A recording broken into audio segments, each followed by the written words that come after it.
日本主要分為4個大島，上一集帶大家由九州過本州，今集就同大家由本州上北海道。日本中間呢個最大嘅島叫做本州，而呢個最北面嘅島就係北海道。本州最北面就係青森縣，青森縣最出名嘅當然就係佢嘅蘋果啦。而除咗蘋果之外，原來青森仲有一條海底隧道都好出名嘅喎。本州同北海道之間有一條海峽，叫做津輕海峽。青鹹隧道就係一條穿過呢條海峽嘅海底隧道。佢曾經係全世界最長嘅海底隧道，不過呢個紀錄已經被英法海底隧道打破咗啦。青鹹隧道喺1988年通車，全長53.85公里，係一條鐵路專用嘅隧道。有咗呢條隧道之後，可以直接坐鐵路過海，令到來往北海道變得方便咗好多。喺青鹹隧道通車之前，如果要由青森去北海道，就只能夠搭青鹹聯絡船過海，航行時間大約需要3小時50分鐘。所謂嘅聯絡船就即係渡輪，呢度講嘅渡輪唔係天星小輪嗰種船仔，而係一啲非常大嘅船，大到火車可以透過船尾嘅路軌直接開入船艙嘅底層。不過1988年青鹹隧道通車之後，青鹹聯絡船就退出咗歷史嘅舞台，唔再營運啦。大部分嘅船都賣咗或者拆咗，依家剩返2隻做咗博物館俾人參觀。如果你去青森市，就可以見到八甲田園；而如果你去函館市，就可以見到魔州丸啦。返去正題，今日要介紹嘅演歌叫做《津輕海峽東景色》。歌詞嘅內容描寫女主角一個人由東京返北海道嘅旅程。你知唔知道如果要由東京去北海道要用幾多時間呢？如果係今時今日坐新幹線嘅話，其實成個旅程好舒服好輕鬆。呢度係一個坐哈亞布沙嘅真實例子。朝早9點36分由東京站開出，途中經過大宮、仙台、盛岡，12點36分去到新青森站。然後架車就會經過青鹹隧道，穿過津輕海峽，1點33分去到新函館北斗站。全程你係坐喺好舒服嘅恆溫車廂入邊，連個位都唔需要離開，只需要大約4個鐘就可以由東京去到北海道啦。但呢首歌係1977年發行，即係個女主角大約喺1970年代由東京返北海道。嗰陣係未有新幹線，亦都未有青鹹隧道，咁佢係點樣返去嘅呢？原來當時係要喺東京嘅上野站上車，搭特急或者急行列車由東北本線一路向北，全程大約730公里，車程大約需要8至10個鐘。由於要搭好耐啊，當時有好多人呢都會揀搭夜行列車嘅。夜行列車又即係晚上上車，由上野出發，喺車上面呢瞓一晚，第二朝一早早就會抵達青森車站啦。搭完8至10個鐘，終於由上野搭到去青森，但係仲未到目的地喎。喺月台有一條橋行去搭青鹹聯絡船過海，搭船又再搭多4個鐘，所以全程淨係交通啊都要大約14個鐘。亦即係由香港飛去英國一樣咁耐啊！好啦，背景資料都已經講咗好多啦，我哋一齊嚟睇下首歌嘅歌詞，睇下呢首喺紅白合戰出演次數多達13次嘅超級名曲，到底有啲咩吸引人嘅地方？呢一首《津輕海峽東景色》係日本演歌天后石川小百合嘅歌，由阿久悠填詞，Miki Takashi 作曲。成首歌詞如果翻譯成中文，大概係咁樣嘅：從上野出發的夜行列車，下車那一刻起，青森車站已在白雪之中。歸回北方的人群中，誰也不說話，只聽得見海浪的轟鳴聲。我也獨自一人登上了聯絡船，看着那像是快凍僵的海鷗，我哭了起來。津輕海峽冬天的景色，看啊，那就是龍飛甲北方的盡頭。陌生的人指着窗外說道。我試着擦去被灰氣弄模糊的玻璃窗，但遠處依然只有一片霧氣。再見啦，親愛的，我回去了。風聲震動着胸膛，彷彿在對我說：哭吧。啊，津輕海峽，冬天的景色。我哋嚟逐句研究歌詞嘅意思，會發現原來佢隱藏咗好多信息。歌詞第一句話：從上野站出發嘅夜行列車，下車那一刻起，青森車站已在白雪之中。主角坐嘅係由上野開出嘅夜行列車，由佢落車那一刻起，青森車站已在白雪之中。其實青森落雪係一件好正常嘅事，或者我哋嚟比較一下。近年好多香港人移民咗去加拿大，其中一個熱門嘅地點就係多倫多啦。多倫多近30年嘅年平均降雪量大約係1.2米。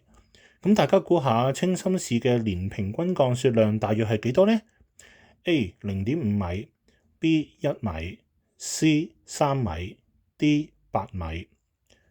答案係 D 8米，即係多倫多嘅6倍有多啊！可想而知青森究竟落雪落得有幾咁誇張。所以歌詞講到青森車站已在白雪之中，可能係講緊青森站一帶全部都係積雪，啲雪係多到好似吞沒咗個車站咁樣。要去理解一首演歌嘅歌詞，有時唔可以單純從字面去解釋，因為好多時明明係寫緊景，其實同時亦都係寫緊情。用呢個寫景等於寫情嘅解讀方法去睇呢一段，雪景好可能唔止係背景，仲係表達緊一種心理上嘅凍，一種隔絕、孤獨、無處可逃嘅凍。點解咁講呢？主角係從東京出發，一路向北。東京係一個繁榮嘅大城市，人多車多，係非常熱鬧嘅，而且一年都冇幾多日係落雪。但一路向北就越嚟越凍。去到本州嘅盡頭青森就凍到去極點，就好似放逐咗去世界嘅盡頭一樣。然後一齊睇下歌詞嘅第二句：歸回北方的人群中，誰也不說話，只聽得見海浪的轟鳴聲。其實天氣咁凍，又大風，又捱咗10個鐘嘅火車，個個都唔講嘢係一件好正常嘅事。但其實有一個背景資料又可以講下嘅喎。喺嗰個年代，一般冬天北歸嘅人比較少。相反，到咗春天呢，就會好多人返去啦。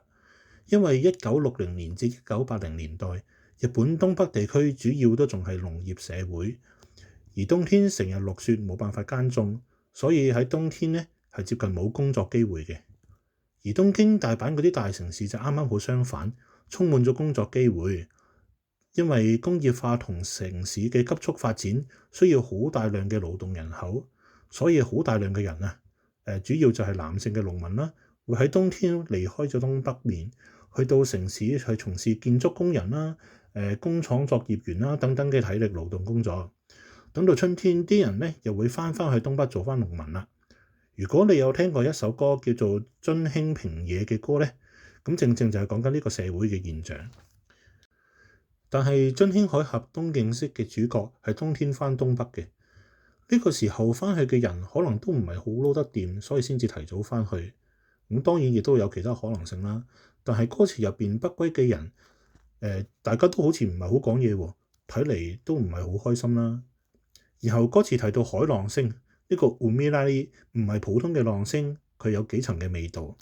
首先係低頻、持續、無法阻止嘅。海鳴係一個浪一個浪咁冚過嚟，係不可抗力嘅。你冇辦法阻止佢，只能夠被動咁去接受，就好似命運咁樣。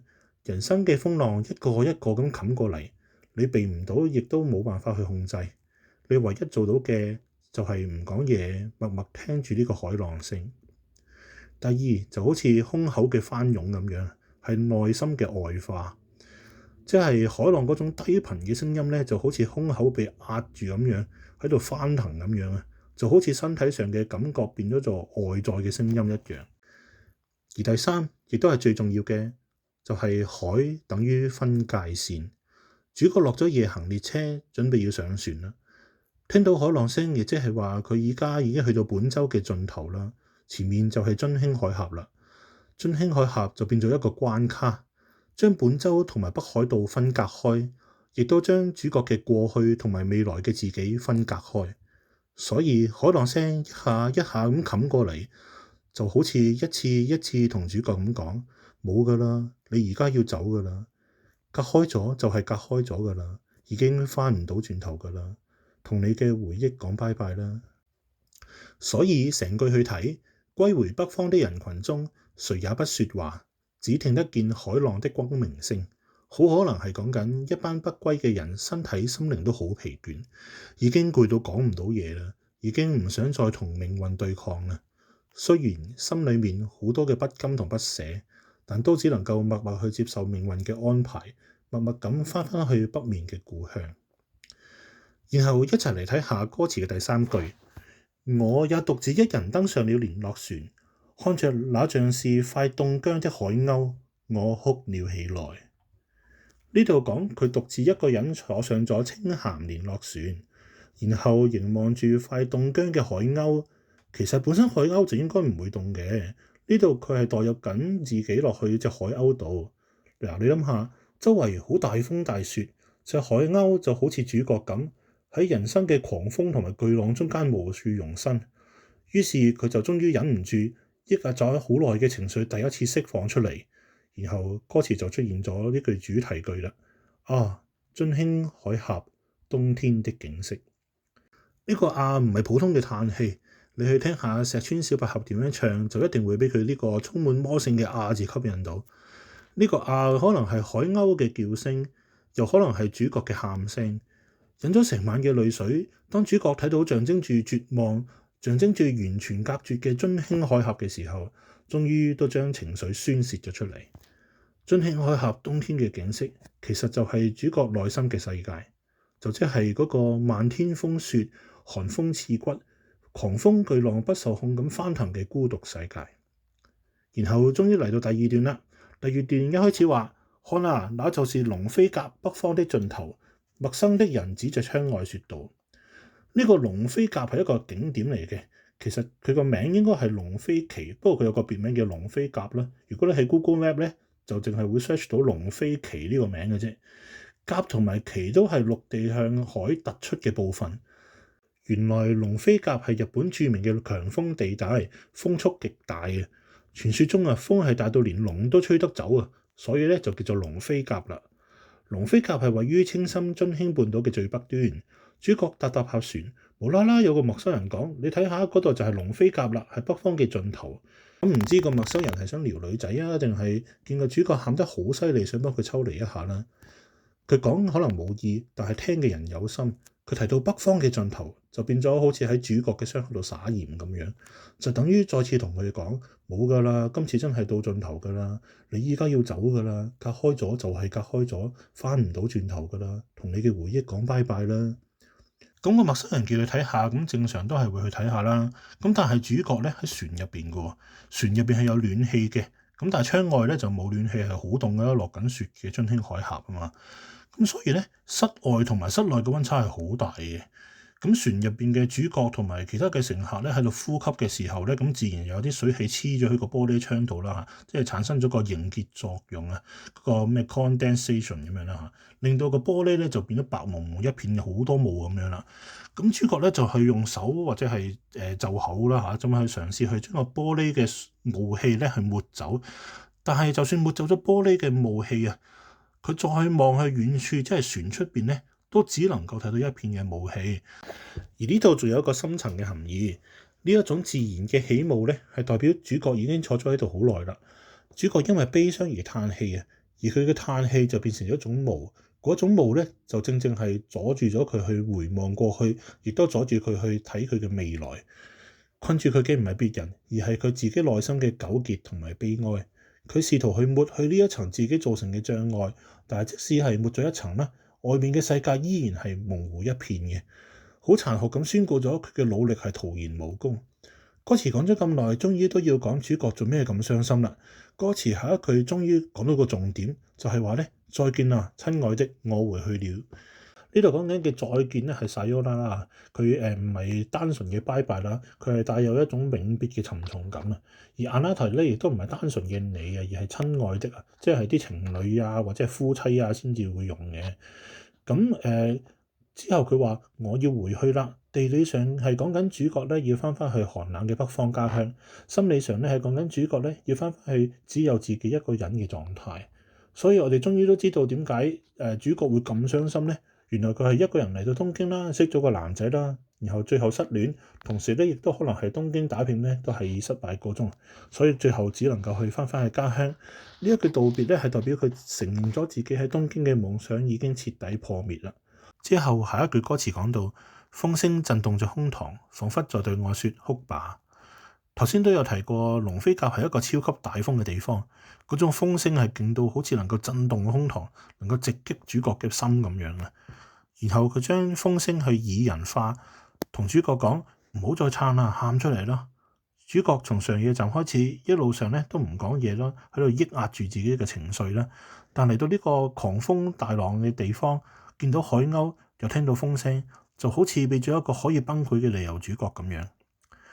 然後最後又再唱多次個主題句啦。啊，津輕海岸，冬天的景色。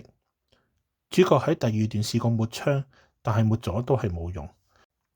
即係話佢有曾經去努力過去平復自己嘅心情，但係最後都係徒勞無功。去到最後，主角嘅內心依然係嗰個漫天風雪、寒風刺骨、狂風巨浪不受控咁翻騰嘅孤獨世界。歌詞嘅講解就去到呢度啦。仲有少少補充嘅資料啊，就係其實咧，本州真正嘅最北端就唔係津輕半島嘅龍飛甲，而係下北半島嘅大間崎，亦即係地圖圈住嘅呢一度。以上就係今日嘅全部內容啦。如果你對歌詞有唔同嘅見解，可以留言話俾我聽。我哋下一集再見啦。